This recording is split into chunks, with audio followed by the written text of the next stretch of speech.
Hello दोस्तों, मैं लवलेश श्रीवास फिर से आपका एक बार सीजी मैपोलॉजी में स्वागत करता हूं। दोस्तों, आज हम देखने वाले हैं प्रयोगशाला परिचालक के लिए मोस्ट आईएमपी फिजिक्स के एमसीक्यू, जो बहुत ही इम्पॉर्टेंट है कि किस प्रकार के सवाल पूछे जाने चाहिए, उनका लेवल क्या होना चाहिए, उनको ध्यान में रखते हुए हमने तैयार किए हैं। तो देखिएगा, पहला सवाल हमारा कि भाई धनात्मक त्वरण का अर्थ क्या होता है। तो सबसे पहले आपको ये समझना है कि त्वरण होता क्या है। त्वरण मतलब होता है एक्सीलरेशन, है ना। वेग के साथ, समय के साथ वेग में परिवर्तन की दर को हम क्या बोलते हैं? त्वरण कहते हैं। अब एक्सीलरेशन मतलब सिंपली समझना है, जैसे बाइक होता है ना, तो आप देखे होंगे जब एक्सीलेटर को हम ज़्यादा बढ़ाते हैं तो स्पीड क्या होता है? बढ़ने लगता है। लगातार क्या होता है? जैसे जैसे हम एक्सीलेटर को बढ़ाते जाते हैं वैसे वैसे स्पीड क्या होता है? बढ़ते जाता है। तो यदि समय के साथ वेग में लगातार वृद्धि होती रहेगा तो वो कहलाता है हमारे लिए त्वरण। क्या कहलाता है दोस्तों? उसी को हम बोलते हैं त्वरण। ध्यान समझना मेरी बात, है ना। त्वरण कोई अलग चीज़ नहीं है। त्वरण का मतलब एक्सीलरेशन से होता है, एक्सीलेटर से होता है। हम सिंपली बात करें तो यदि हम बाइक के जो एक्सीलेटर है उसको लगातार से बढ़ाएंगे तो स्पीड भी क्या होगा? समय के साथ बढ़ते जाएगा।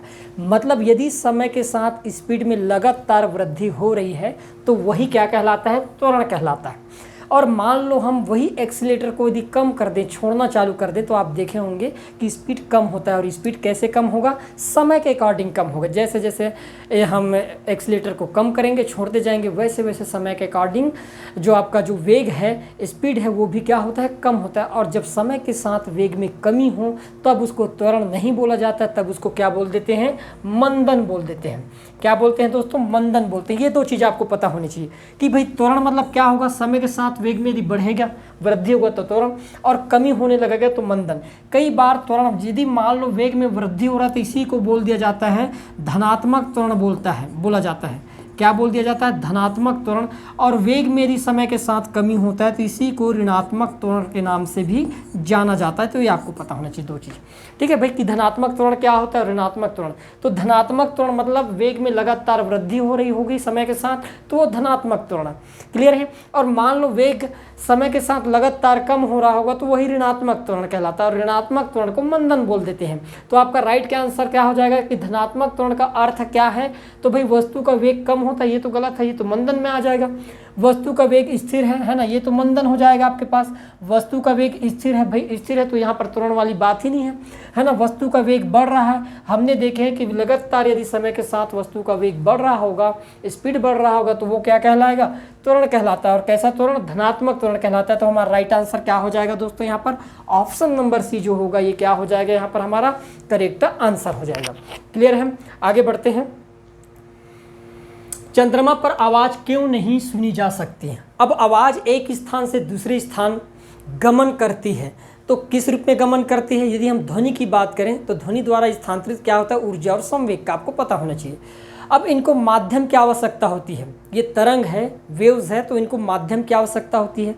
तो चंद्रमा में, यहाँ चंद्रमा में कोई वेव्स नहीं होती है ना, कोई माध्यम नहीं होता वहाँ पर, याद रखना है ना।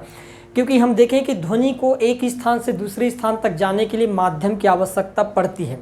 बिना माध्यम के ये एक स्थान से दूसरे स्थान तक नहीं जा सकते। क्लियर है दोस्तों। और हम देखें कि प्रत्यास्थता बढ़ने पर ध्वनि की चाल भी बढ़ती है। इस आधार पर सबसे ज़्यादा स्पीड किसका होता है?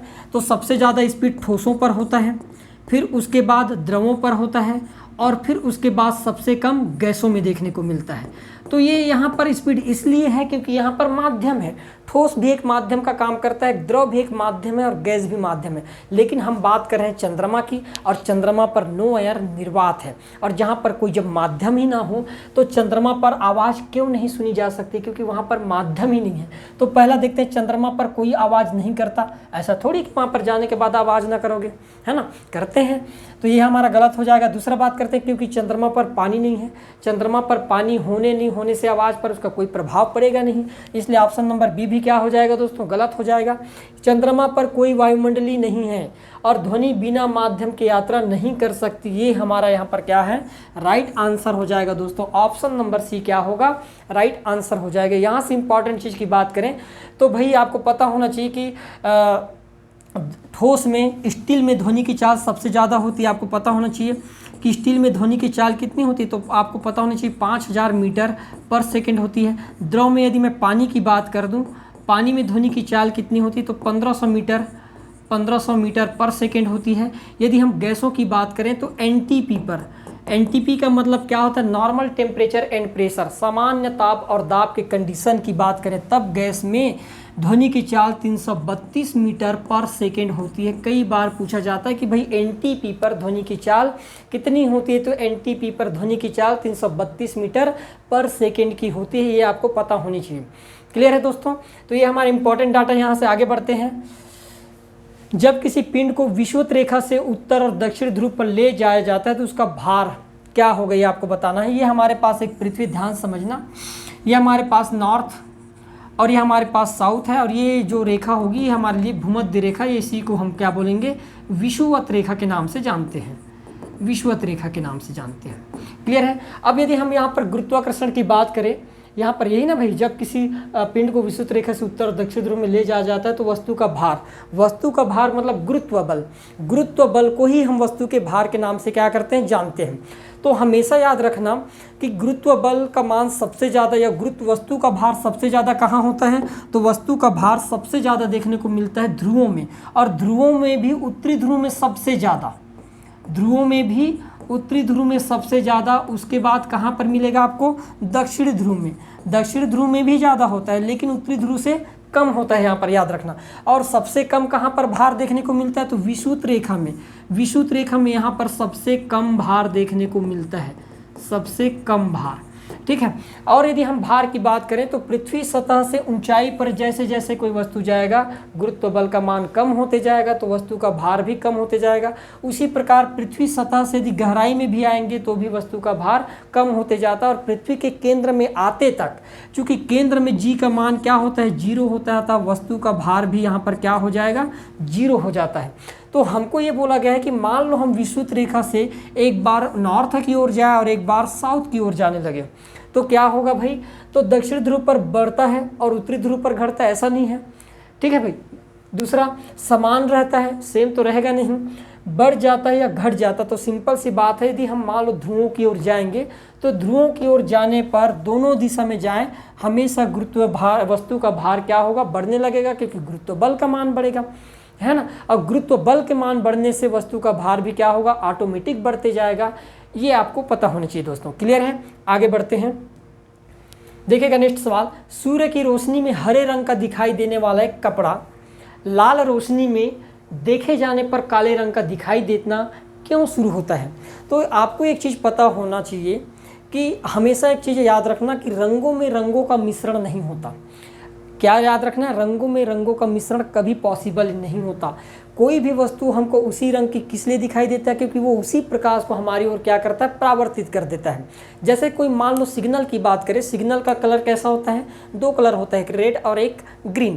क्लियर है। यदि हम रेड की बात करें, रेड हमको तब दिखाई देता है क्योंकि वो पड़ने वाली जो प्रकाश है उसकी केवल लाल जो प्रकाश है, रेड प्रकाश है, उसी को हमारी ओर क्या करता है, परावर्तित करता है। बाकी के जो 6 प्रकाश होते हैं, सूर्य में टोटल कितने रंग होते हैं दोस्तों, तो सूर्य में कुल 7 रंग होते हैं। उन 7 रंगों में से केवल लाल रंग को ही वो क्या करता है, लाल सिग्नल परावर्तित करता है और बाकी के 6 को अवशोषित कर लेता है, इसलिए हमको वो उस रंग का दिखाई देता है। यदि कोई व्यक्ति मान लो सफ़ेद कलर का कपड़ा पहना हुआ है तो वो क्या करता है, 7 के 7 रंग के प्रकाश को क्या करता है भाई, परावर्तित कर देता है। और परावर्तित कर देता है इसलिए हमको कैसा दिखाई देता है, सफ़ेद दिखाई देता है। और ब्लैक वाला सभी के सभी 7 रंगों को अवशोषित कर लेता है, इसलिए क्या दिखाई देता है, काला दिखाई देता है। तो हमको एक चीज़ पता होना चाहिए कि रंगों में रंगों का मिश्रण नहीं होता। अब यहाँ पर दिया गया कि भाई सूर्य की रोशनी में हरे रंग का दिखाई देने वाला एक कपड़ा लाल रोशनी में देखे जाने पर काले रंग का दिखाई देना क्यों शुरू होता है। अब यहाँ पर ऑप्शन ध्यान समझिएगा।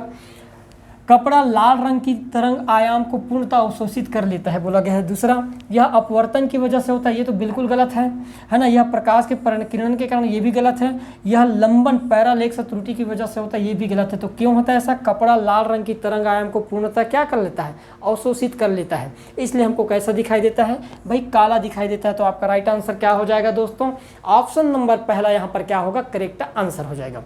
क्लियर है। देखिएगा नेक्स्ट सवाल, इस पुनरावर्ती परावर्तन को क्या कहा जाता है जिसके कारण ध्वनि की निरंतरता का आभास होता है। पुनरावर्ती मतलब क्या होता है, बार बार रिपीट होना। यदि कोई यहाँ पर इस पुनरावर्ती परावर्तन को क्या कहा जाता है जिसके कारण ध्वनि की निरंतरता का आभास होता है।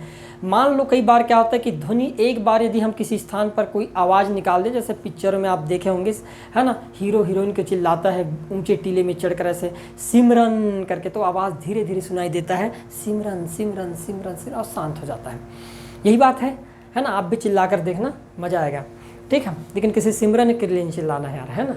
तो यहाँ पर क्या होता है कि बार बार वो ध्वनि का क्या होना, गूंजना, या हम ये कहेंगे कि भाई ध्वनि का प्रावर्तन ही क्या कहलाता है, यहाँ पर प्रतिध्वनि को शो अप कर रहा है, इको सिस्टम है ना, इको उत्पन्न कर रहा है कि भाई वो ध्वनि बार बार क्या होता है, प्रावर्तित होकर हमको सुनाई देने लगता है, तो क्या होता है इको। और इको सुनने के लिए प्रावर्तक सतह की न्यूनतम दूरी कितनी होनी चाहिए दोस्तों, तो आपको पता होना चाहिए 16.5 मीटर की होनी चाहिए, आपको बिल्कुल पता होना चाहिए, तभी आपको कोई इको देखने को मिलेगा, ध्वनि का प्रावर्तन देखने को मिलेगा, जब प्रावर्तक सतह और आपके बीच की दूरी कितने की हो, 16.5 मीटर की हो। तो यहाँ पर ध्वनि की निरंतरता को क्या कहेंगे, प्रतिध्वनि, या इसी को हम इको के नाम से क्या करेंगे यहाँ पर जानते हैं। तो आपका राइट आंसर क्या हो जाएगा, ऑप्शन नंबर ए जो होगा यहाँ पर क्या होगा, हमारा करेक्ट आंसर हो जाएगा।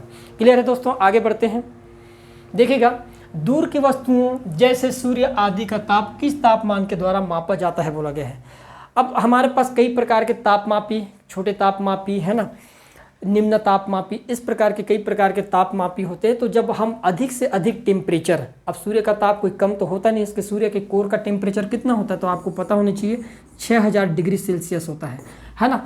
तो हम कहेंगे कि भाई सूर्य का आदि का ताप किस तापमापी द्वारा मापा जाता है, तो याद रखना पूर्ण विकिरण तापमापी, या इसी को पायरोमीटर है ना, हीलियोपायरोमीटर के नाम से भी जानते हैं, हीलियोपायरोमीटर। सूर्य का ताप ज्ञात करने का यंत्र क्या होता है, हीलियोपायरोमीटर।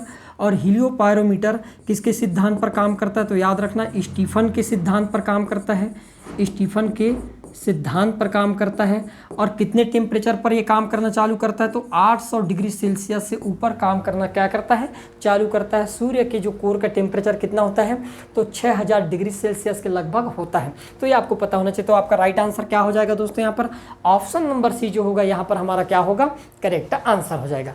क्लियर है, आगे बढ़ते हैं।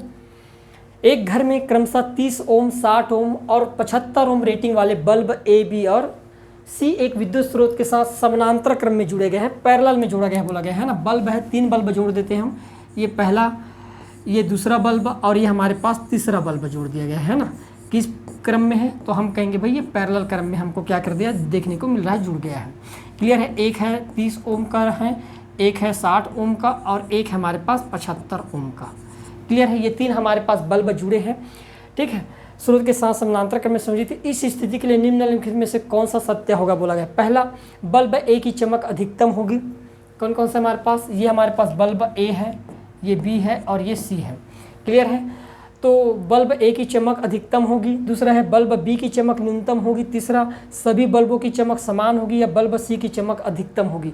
तो जिसका प्रतिरोध अधिक होगा उसका चमक अधिक होगा।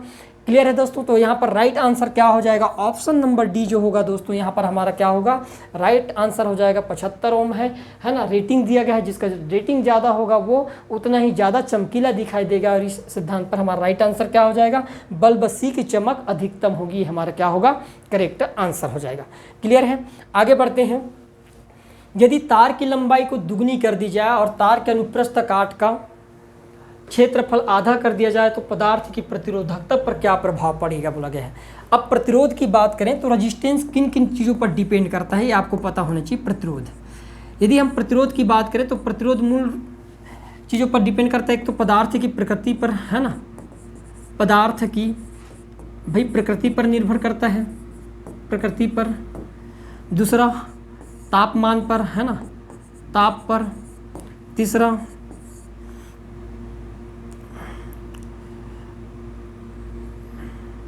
पदार्थ की प्रकृति पर, ताप पर है ना, ये अनुप्रस्थ प्रतिच्छेद पर, अनुप्रस्थ प्रतिच्छेद पर। और चौथा हम बात करें तार की लंबाई पर, तार की लंबाई पर। इन चीज़ों पर क्या करता है, प्रतिरोध निर्भर करता है। यदि हम प्रतिरोध की बात करें तो प्रतिरोध जो होता है समानुपाती होता है लंबाई के व्युत्क्रमानुपाती हो जाता है किसके, अनुप्रस्थ प्रतिच्छेद के। क्लियर है। आगे जब हम लिखेंगे तो हम इसको लिख सकते हैं समानुपाती आर के स्क्वायर त्रिज्या के रूप में लिख सकते हैं। तो ये आपके पास डिफिनेशन हो जाता है।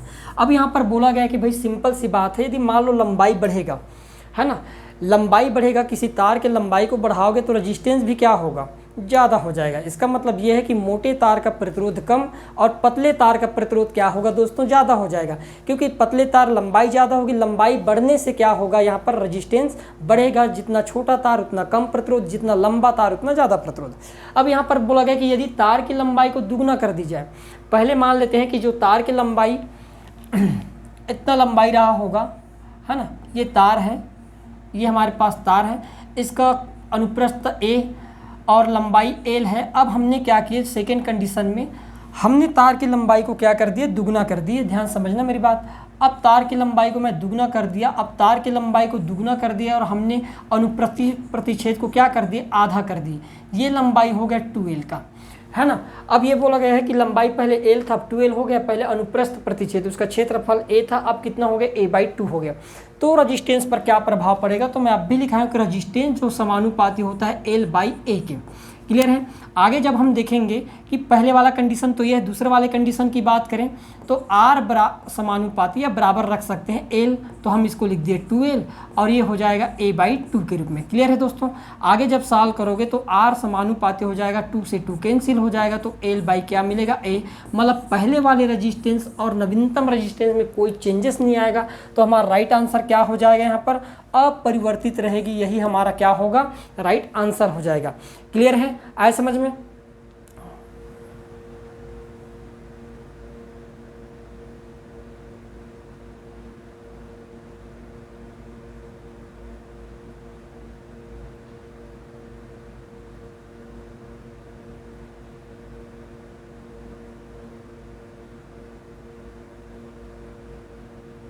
एक मिनट, है ना, नहीं यहाँ पर गड़बड़ हो गया है, ठीक है, काटने में गड़बड़ हो गया है। यदि हम रेजिस्टेंस की बात करें तो यहाँ पर R समानुपाती ये हो गया 2l और ये हो जाएगा a/2। आगे सॉल्व करेंगे तो 4l कितना हो जाएगा, a हो जाएगा। तो रेजिस्टेंस जो है पहले से कितना बढ़ जाएगा, 4 गुना बढ़ जाएगा। अपरिवर्तित नहीं बल्कि कितना हो जाएगा, ऑप्शन नंबर बी जो होगा 4 गुना बढ़ जाएगी, क्योंकि हमने लंबाई भी बढ़ा दिए और अनुप्रस्थ प्रतिच्छेद को भी कम कर दिए। मतलब वायर पतला भी हो गया और लंबा भी हो गया, तो रेजिस्टेंस भी क्या हो जाएगा, बढ़ जाएगा। और कितने गुना बढ़ जाएगा दोस्तों, तो 4 गुना बढ़ जाएगा और ये हमारा क्या हो जाएगा, यहाँ पर राइट आंसर हो जाएगा। क्लियर है। आगे बढ़ते हैं। भाप से हाथ अधिक जलता है और अपेक्षाकृत उबलते जल से, क्योंकि इसका कारण क्या है। तो भाई जो भाप जो होता है ना, जलने के जब उबाल आता है, उबाल आने के बाद जब पानी को उबालते हैं, उबालने के बाद जो भाप निकलता है बाहर, उस उबाल में, उस भाप में एक अलग ही उष्मा होती है जिसको हम लेटेंट हीट के नाम से जानते हैं, गुप्त उष्मा के नाम से जानते हैं। और गुप्त उष्मा में जो ऊर्जा होती है वो साधारण उबलते हुए जल में जो ऊर्जा है उससे कहीं ज़्यादा होता है। इसी कारण से भाप में जलने पर उबलते जल से जलने की तुलना में अधिक तकलीफदायक होती है। तो यहाँ पर बोला गया कि भाप में गुप्त उष्मा अधिक होती है। भाप शरीर के भीतर घुस जाती है, ऐसा नहीं है कि घुस जाती होगी। भाप में अधिक मारक क्षमता होती है, मारने की क्षमता नहीं होती। भाप हल्की होती। तो आपका राइट आंसर क्या हो जाएगा, भाप में जो गुप्त उष्मा होती है अधिक होती है। याद रखना, बर्फ में की जो गुप्त उष्मा होती है, बर्फ की आपको पता होना चाहिए, बर्फ से भी हमको तकलीफ होता है, उससे भी जलन महसूस होती है। तो बर्फ की जो लेटेंट हीट होती है वो 80 कैलोरी प्रति ग्राम की होती है, जबकि पानी की बात करें तो पानी में लगभग 540 कैलोरी प्रति ग्राम होती है। इस कारण से हमको पानी की अपेक्षा भाप में जलने पर ज़्यादा तकलीफ होती है। तो आपका राइट आंसर क्या हो जाएगा दोस्तों, ऑप्शन नंबर पहला जो होगा यहाँ पर हमारा क्या हो जाएगा, राइट आंसर हो जाएगा। क्लियर है। आगे बढ़ते हैं। देखिएगा नेक्स्ट सवाल।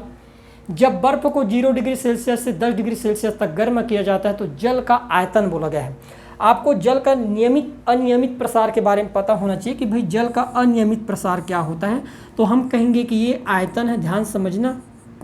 और ये जो आपके पास जो ग्राफ है ये ताप को दर्शा रहा है, ताप, या हम टी को बोलेंगे। ये 0 डिग्री सेल्सियस, यहाँ पर हमने रख दिए 4 डिग्री सेल्सियस और ये हमारे लिए 10 डिग्री सेल्सियस। तो ग्राफ किस प्रकार से बनता है, तो ग्राफ इस प्रकार से बन जाता है दोस्तों, ध्यान समझना मेरी बात। ये सबसे न्यूनतम होता है, तो पानी के यदि हम आयतन की बात करें कि पानी किस तापमान पर पानी का आयतन सबसे कम होता है, तो हमेशा याद रखना 4 डिग्री सेल्सियस के पानी है ना, 4 डिग्री सेल्सियस के पानी का आयतन सबसे कम होता है और घनत्व सबसे ज़्यादा होता है। यहाँ पर बोला गया कि जब बर्फ़ को 0 डिग्री सेल्सियस से 10 डिग्री, अब बर्फ़ 0 डिग्री का है, इसको गर्म करेंगे तो गर्म करने पर 1 डिग्री आएगा, 2 डिग्री आएगा, 3 डिग्री आएगा। तो सिंपल सी बात है, आयतन क्या होगा, कम होते जाएगा। और कब तक कम होगा, 4 डिग्री सेल्सियस पर। 4 डिग्री सेल्सियस तक आते आते क्या होगा, कम होगा। उसके बाद 4 डिग्री सेल्सियस के आने के बाद फिर से क्या हो रहा है, बढ़ रहा है। क्या होगा, बढ़ेगा, बढ़ेगा। तो हम एक चीज़ देखें यहाँ पर कि भाई जब 0 डिग्री सेल्सियस के बर्फ़ को 10 डिग्री सेल्सियस तक गर्म किया जाता है तो पहले आयतन घटेगा, फिर उसके बाद आयतन क्या होगा, बढ़ने लगेगा। तो राइट आंसर क्या होगा, पहले कम होता है उसके बाद बढ़ता है। ऑप्शन नंबर डी जो होगा दोस्तों यहाँ पर राइट आंसर हो जाएगा। यहीं पर यदि आयतन ना बोलकर घनत्व तो बोल दिया जाता तो सबसे अधिक घनत्व 4 डिग्री सेल्सियस के पानी का होता, तो उस केस में हम कहेंगे कि पहले घनत्व बढ़ता फिर उसके बाद कम होता। तो राइट आंसर क्या होता, उसके हिसाब से ऑप्शन सी होता। क्योंकि यहाँ पर आयतन की बात है इसलिए आपका राइट आंसर क्या हो जाएगा, ऑप्शन नंबर डी जो होगा यहाँ पर क्या होगा, करेक्ट आंसर हो जाएगा। क्लियर है दोस्तों, आगे बढ़ते हैं। देखिएगा नेक्स्ट सवाल, एक लड़की झूले पर बैठकर झूलती है, जब लड़की खड़ी होकर झूलती है तो झूलने में लगने वाला समय होगा, बोला यहाँ पर बात आवर्तकाल की है। कई बार आप झूला झूले होंगे, झूले झूलने पर आप देखे होंगे कि अचानक आप खड़े हो जाते तो झूले की गति पर क्या प्रभाव पड़ता है। तो जैसे हम सिंपली सोचें तो ऐसा लगता है कि जो हम सोचते हैं ना वो गलत ही सोचते हैं, है ना। मैक्सिमम लोगों के साथ यही होता है कि जैसा मैं सोच रहा हूँ ना वैसा उल्टा ही हो जाता है, ऐसा होता है ना। तो यहाँ पर क्या होता है कि जो आवर्तकाल है, ये आवर्तकाल मूल रूप से यदि हम आवर्तकाल की बात करें तो जो आवर्तकाल टी है लोलक की, वो समानुपाती किसके होता है, तो आपको पता होना चाहिए, एक तो प्रभावकारी लंबाई और गुरुत्वीय त्वरण के व्युत्क्रमाणु के होते हैं। तो हम यहाँ पर देखेंगे कि जो आवर्तकाल समानुपाती होते हैं किसके, प्रभावकारी लंबाई के, और व्युत्क्रमानुपाती किसके होते हैं, तो हम कहेंगे भाई व्युत्क्रमानुपाती होते हैं उसके गुरुत्वीय त्वरण के बराबर होते हैं। इसका मतलब ये है कि यदि प्रभावकारी लंबाई का मान बढ़ेगा तो आवर्तकाल का मान भी बढ़ेगा, और प्रभावकारी लंबाई का मान कम होगा तो आवर्तकाल का मान कम होगा। आवर्तकाल का कम होना ही पूछा गया कि भाई झूलने में लगने वाला समय होगा बोला गया, मतलब कब सबसे आवर्तकाल कम रहेगा ये पूछा गया है। अब हम बात करते हैं, यदि हम झूले की बात करें तो झूले में 2 कंडीशन देखने को मिलेगा। ये आपके पास एक झूला है जिसमें है ना, हम बैठा दिए एक व्यक्ति को इस प्रकार से, ये उसका नाभि है, और प्रभावकारी लंबाई हमेशा नाभि से लिया जाता है, ये याद रखना। पहले केस के अनुसार यदि यही लड़का मान लो, अब झूला थोड़ा छोटा बनाना पड़ेगा, खड़ा हो जाए, यह ठीक है, लड़का खड़ा हो जाएगा, प्रभावकारी लंबाई ये है। अब यहाँ पर दोनों केस में देखो कि लंबाई कहाँ पर कम हुआ, लड़का जैसे ही खड़ा हुआ, खड़ा होती प्रभावकारी लंबाई क्या हो गया, कम हो गया। और प्रभावकारी लंबाई कम होगा तो आवर्तकाल भी क्या होगा, कम होगा, और आवर्तकाल कम होगा तो झूले की गति बढ़ जाएगी। अतः झूला झूलते समय यदि झूला में कोई व्यक्ति जो बैठा है वो खड़ा हो जाए तो झूले की गति घटती नहीं बल्कि बढ़ जाती। यहाँ पर आवर्तकाल कम हो जाता है और झूले की गति बढ़ जाता है। तो आपका राइट आंसर क्या हो जाएगा, ऑप्शन नंबर ए जो होगा दोस्तों, ये क्या हो जाएगा, राइट हो जाएगा कि भाई आवर्तकाल यहाँ पर क्या हो जाएगा, समय कम हो जाएगा। क्लियर है, आगे बढ़ते हैं नेक्स्ट सवाल की ओर। देखिएगा अगला सवाल, यदि धरती के घूमने की गति घूर्णन बढ़ा दी जाए तो भूमध्य रेखा पर पिंड का वजन क्या होगा। जैसे कि मैं अभी कुछ देर पहले बताया था कि भाई हमारे पास एक पृथ्वी है, ये क्या है, पृथ्वी है। वह गुरुत्व बल को ही वस्तु का क्या बोलते हैं, वजन या भार के रूप में हम जानते हैं। क्लियर है, तो वैसे ही भूमध्य रेखा पर भार क्या होता है, कम होता है। ये जो भूमध्य रेखा है जिसको हम विषुवत रेखा के नाम से जानते हैं, यहाँ पर सबसे कम भार देखने को मिलता है। पृथ्वी सतह में सबसे कम भार कहाँ पर होता है, तो भूमध्य रेखा में होता है। और सबसे अधिक कहाँ पर होता है, ध्रुवों में होता है। और ध्रुवों में भी उत्तरी ध्रुव में ज़्यादा होता है दक्षिणी ध्रुव की अपेक्षा भी। और हम ये देखें कि पृथ्वी के घूर्णन गति के कारण, जब पृथ्वी अपने अक्ष पर जो घूर्णन करता है ना, इसके कारण भूमध्य रेखा में वस्तु के भार में कमी देखने को मिलता है। अब यहाँ पर ऑलरेडी कमी हुआ है। अब पृथ्वी के मान लो घूर्णन गति को हम दुगना कर देंगे तो दुगना करने पर कमी और कमी हो जाएगी, बहुत कमी। ठीक है, तो सबसे कमी कहाँ देखने को मिलेगी, तो यहाँ पर बोला गया है कि बढ़ जाएगा, घट जाएगा, कोई परिवर्तन नहीं हुआ, दुगना हो जाएगा। दुगना नहीं हो जाएगा वही, बल्कि और जो कमी हुआ है उसमें और कमी देखने को मिलेगा। तो हमारा राइट आंसर क्या हो जाएगा दोस्तों, भाई उसकी पिंड की वजन और कम हो जाएगा, घट जाएगा, यही क्या होगा, राइट आंसर हो जाएगा। क्लियर है, आगे बढ़ते हैं। एक हल्के में एक भारी पिंड की गतिज ऊर्जा समान है ना, एक हल्के और एक भारी वस्तु की गतिज ऊर्जा क्या है, दोनों ऊर्जा समान है, किसका संवेग अधिक होगा ये बोला गया है। अब यहाँ पर गतिज ऊर्जा समान है तो किसका संवेग अधिक होगा ये आपको क्या करना है, बताना है। अब ध्यान समझना, यदि हम काइनेटिक पोटेंशियल एनर्जी की बात करें, ई बराबर क्या होता है, तो भाई फार्मूला P²/2m होता है हमारे पास, यही फार्मूला गतिज ऊर्जा का। क्लियर है। अब हम ये कहेंगे कि मान लो इस फार्मूला में मैंने गतिज ऊर्जा ई को क्या कर दिया, कांस्टेंट कर दिया, क्या कर दिया, कांस्टेंट कर दूंगा। तो कांस्टेंट करते ही क्या हो जाएगा मेरे पास कि जो m है वो समानुपाती हो जाएगा P² के, होगा कि नहीं होगा। भाई द्रव्यमान किसके समानुपाती हो जाएगा, संवेग के समानुपाती हो जाएगा। इसका मान मतलब जिसका द्रव्यमान अधिक होगा उसका संवेग अधिक होगा, और जिसका द्रव्यमान कम होगा उसका संवेग भी क्या होगा, कम होगा। अब यहाँ पर पूछा गया कि हल्के और एक भारी पिंड है, तो भाई सिंपल सी बात है, भारी पिंड मतलब द्रव्यमान ज़्यादा होगा, अधिक द्रव्यमान क्या होगा, अधिक द्रव्यमान, और अधिक द्रव्यमान तो संवेग का मान भी क्या होगा, अधिक होगा। तो किसका संवेग अधिक होगा बोला गया है, तो भारी पिंड का संवेग यहाँ पर क्या हो जाएगा दोस्तों, अधिक हो जाएगा, और यही हमारा क्या है, राइट आंसर होगा। क्लियर है, आगे बढ़ते हैं। ये आपको पता होनी चाहिए छोटे छोटे फैक्ट। एक व्यक्ति स्थिर पानी में नाव पर खड़ा है, पानी रुकी हुई है, नाव भी रुका हुआ है, और वहाँ पर एक व्यक्ति चढ़कर खड़ा हुआ देख रहा है किनारे पर। ठीक है, यदि वह नाव से तट की ओर चलता है, मान लो अब स्थिर पानी है, नाव में खड़ा, और वहाँ से क्या करना है, छलांग लगाना है। कहाँ पर छलांग लगाता है ये, किनारे पर।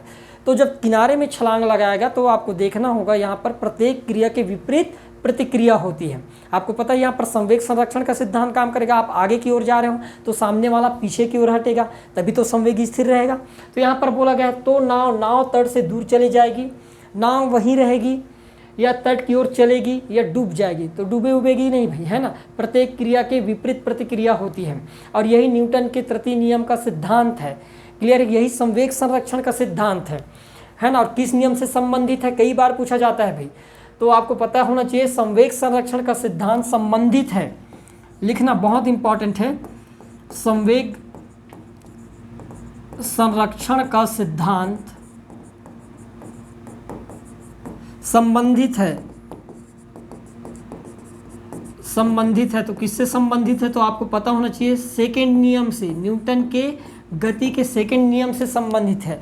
और तुल्य है बोल दिया जाए, तुल्य है करके, है ना। तो किसके तुल्य है, तो आपको पता होनी चाहिए थर्ड नियम के तुल्य है। कई बार सवाल पूछा गया है कि संवेग संरक्षण का सिद्धांत किससे संबंधित है, तो न्यूटन के गति के तीसरे नियम से संबंधित है।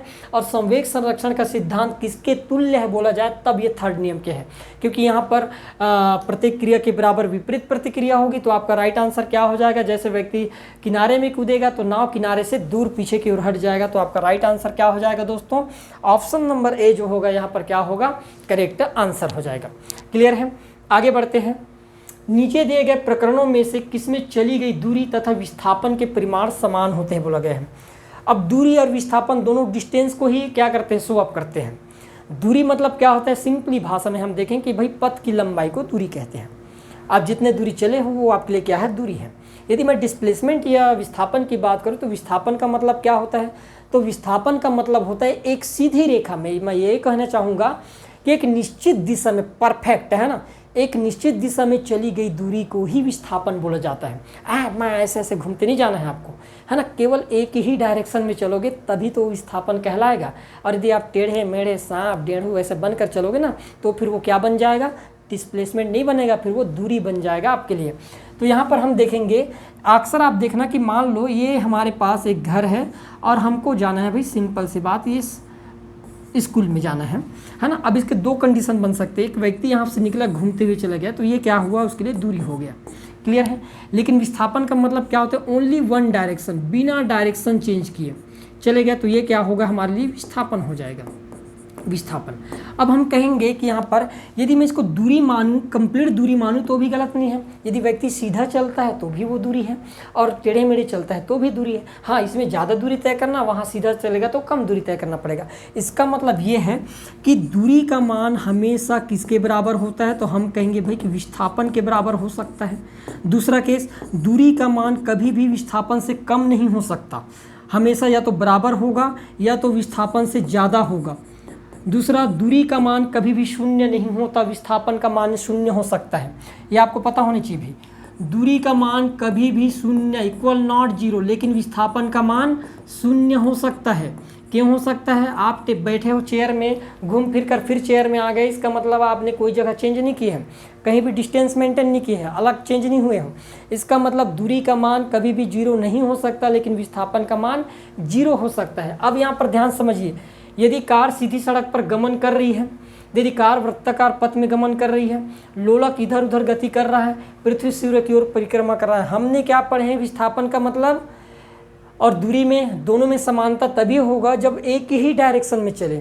तो कार यदि सीधा एक डायरेक्शन में चलेगा तो वही विस्थापन होगा और वही उसके लिए दूरी होगा। तो आपका राइट आंसर क्या हो जाएगा दोस्तों? ऑप्शन नंबर पहला राइट आंसर हो जाएगा।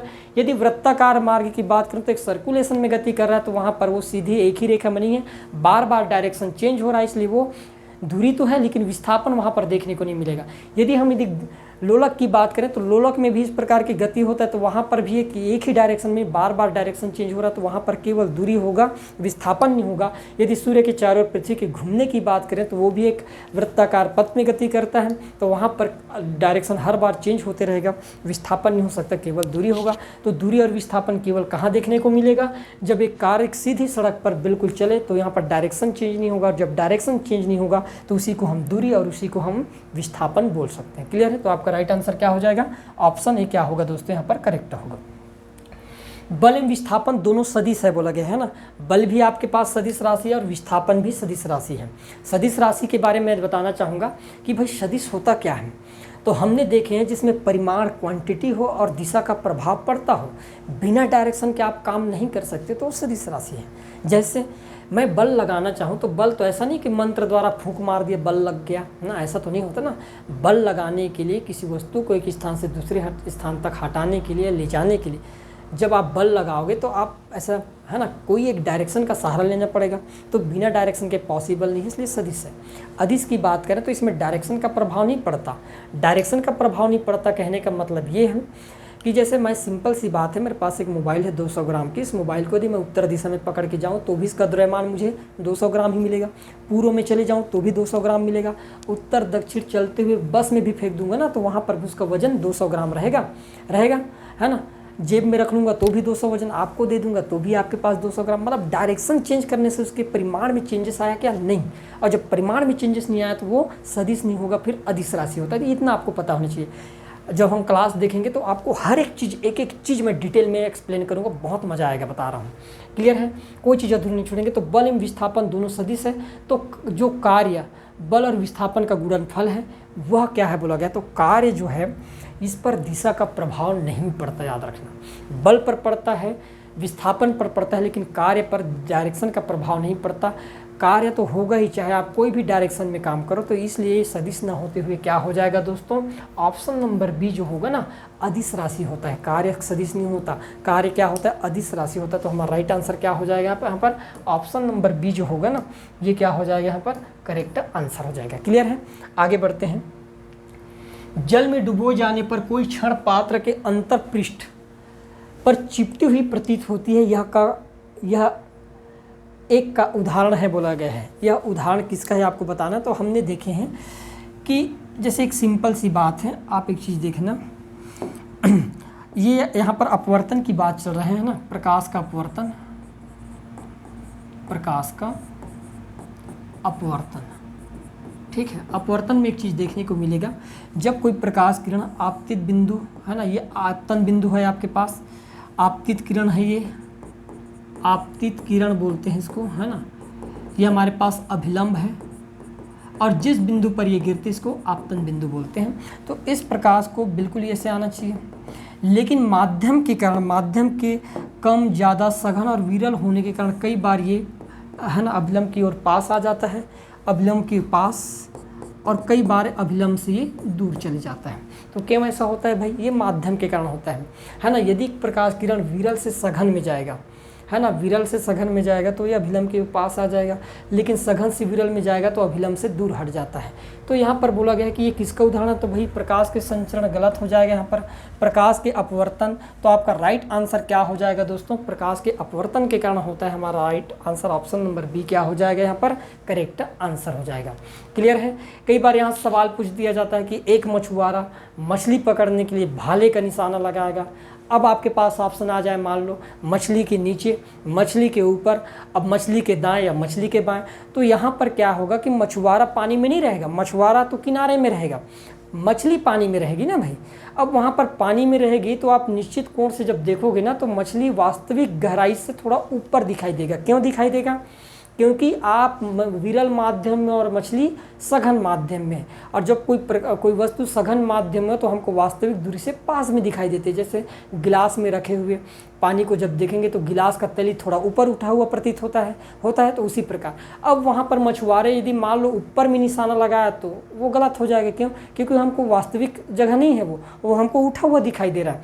इसलिए मछुआरे को यदि मछली पकड़ना है तो फिर मछली के नीचे निशाना लगाएगा ना, तब जाके मछली को परफेक्ट लगेगा। तो इस प्रकार से सवाल बनता है। क्लियर है? आगे और देखेंगे हम। तो हमारा राइट आंसर क्या हो जाएगा दोस्तों? यहाँ पर प्रकाश के अपवर्तन के कारण पॉसिबल होता है ये सब। क्लियर? आगे बढ़ते हैं। दिक् परिवर्तक या कम्यूटेटर बोलते हैं का उपयोग खाली स्थान की कुंडली में धारा की दिशा बदलने के लिए किया जाता है। पहला दिया गया है केवल डीसी मोटर, केवल डीसी जनरेटर, डीसी मोटर और डीसी जनरेटर दोनों, या केवल एसी जनरेटर। तो यदि हम जनरेटर की बात करें तो जनरेटर जो होता है, जो जहाँ पर बिजली का उत्पादन होता है, यहाँ पर डीसी उत्पन्न होता है कि एसी उत्पन्न होता है। तो सवाल ये है कि यहाँ पर भाई डीसी उत्पन्न होता है ना, डीसी उत्पन्न होता है, लेकिन ट्रांसमिशन लाइन तक उसको लाने के लिए हमको क्या करना पड़ता है? उसके साइकिल को चेंज करना पड़ता है, मतलब डीसी को इसी में कन्वर्ट करना पड़ता है। तो उसको कन्वर्ट करने के लिए किसका यूज़ किया जाता है? दिक् परिवर्तक या कम्यूटेटर का उपयोग किया जाता है। ये बूज के समान लगा होता है, स्लिप रिंग टाइप का जो वहाँ पर लगा होता है, और ये क्या करता है? उसके साइकिल को क्या करता है? चेंज कर देता है ना। साइकिल जो होता है ना हमारे पास, इस प्रकार से जो साइकिल होती है इसको चेंज करने का काम करता है। और ये शुद्ध डीसी तो होता नहीं है, तो ये किसमें होगा? ये डीसी और एसी, मतलब ये केवल मोटर में भी होगा और डीसी जनरेटर। तो हमारा राइट आंसर क्या हो जाएगा दोस्तों? डीसी मोटर और डीसी जनरेटर दोनों में इस कम्यूटेटर का उपयोग किया जाता है। क्लियर है? कुंडली में धारा की दिशा बदलने के लिए, चाहे वो डीसी मोटर हो या डीसी जनरेटर हो। डीसी मोटर है तो भी वो डीसी उत्पन्न करेगा, याद रखना है ना। तो उसकी दिशा चेंज करने के लिए किसका उपयोग किया जाता है? कम्यूटेटर का, या जिसको हिंदी में दिक् परिवर्तक के नाम से जाना जाता है। कि इसका नाम बहुत भयंकर रहता है ना कई बार हिंदी नाम, जैसे ट्रांसफार्मर को बोलते हैं स्वपरिणामित्र के नाम से जानते हैं। अब आदमी खत्म हो जाएगा ना भाई। बल्ब का फिलामेंट खाली स्थान गलनांक वाली और खाली स्थान धातु से बना होना चाहिए। अब जो पहले लाल बल्ब आता था, जिसको हम अक्सर गरम हमको है ना रोशनी देता था, अच्छा लगता था ठंड के मौसम में, गर्मी के मौसम में तो ऐसी हालत ख़राब रहता था, ठीक है। तो वो जो बल्ब का जो फिलामेंट होता था, ये हमारे पास एक बल्ब है, ठीक है। इस बल्ब के यदि हम फिलामेंट की बात करें तो इस बल्ब के जो फिलामेंट होता था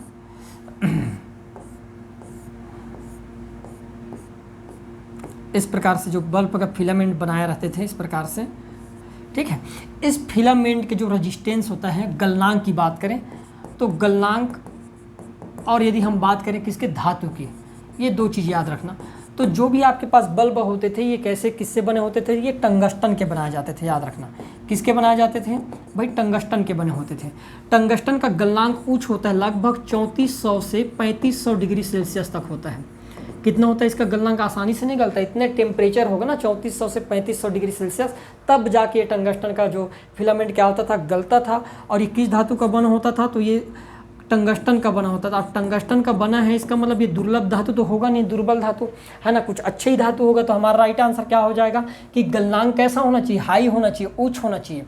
दूसरा, धातु कैसा होना चाहिए? तो धातु भी प्रबल होना चाहिए। पता चला लाइट गया नहीं किधर टूट गया पुट से, ऐसा नहीं होना चाहिए। तो हमारा राइट आंसर क्या हो जाएगा?